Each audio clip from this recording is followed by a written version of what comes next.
Minister, it's proven that countries that invest in research power ahead.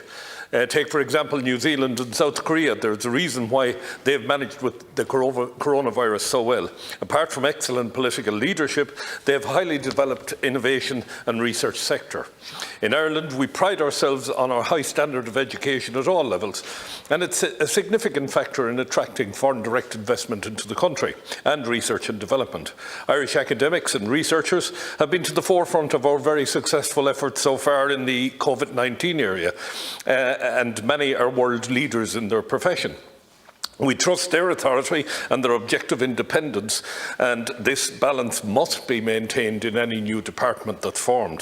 COVID-19 has also revealed deep fault lines in our higher education output. For example, the AGM of the Academy of Clinical Scientists yesterday, we're told that the pandemic has demonstrated how much Ireland requires the expertise of medical scientists to respond quickly to public health issues.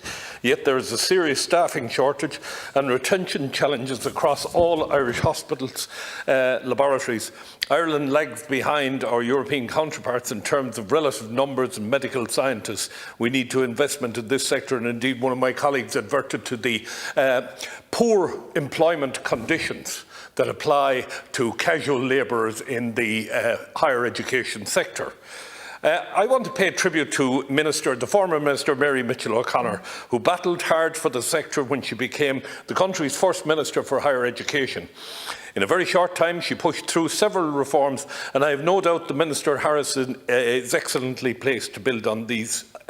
Now, in mentioning Minister Mitchell-O'Connor, it would be wrong of me to pass through today's debate without drawing attention to the fact that as a junior minister, she remained unpaid for her duties while sitting at the cabinet table.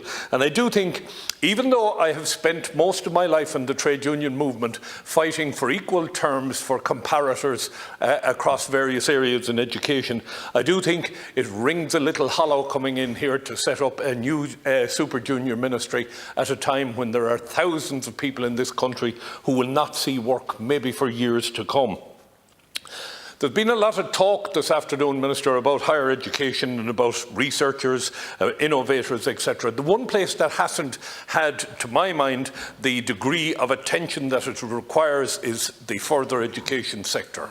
I will thank Limerick Senior College, which is where I started my second chance education at the age of 35. And without the expertise of the teachers that were committed to second chance learners like myself, I would never have gone on to take a degree with the London School of Economics and a postgraduate with the University of Limerick.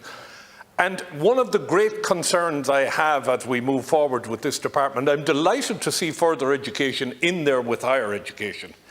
But I hope it's not going to become the poor relation in the middle of the higher education sector, or have higher education stave off as much as it can, leaving little for further education.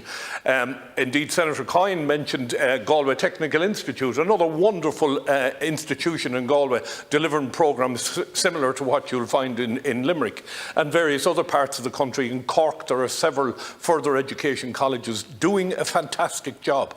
I held my first meeting in 1996 to try and get the further education colleges recognised as a separate and distinct sector in Irish education. One of the grave concerns I had right through my 20-odd years of teaching in further education was the inability to seamlessly transfer students from further education into higher education. We had more success sending students to Wales, to Bristol, to Scotland, Edinburgh in particular, than we had in sending students to our local universities.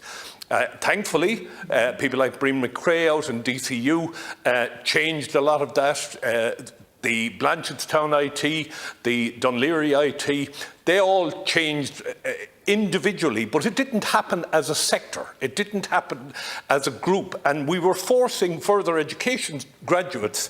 For example, I taught in a section in computer networks, where my students qualified at level 6. And when they transferred into an institute of technology, they had to retake level 6 because it wasn't level 6 HETAC, it was level 6 FETAC. QQI has changed some of that, but it was about the mindset that controlled that.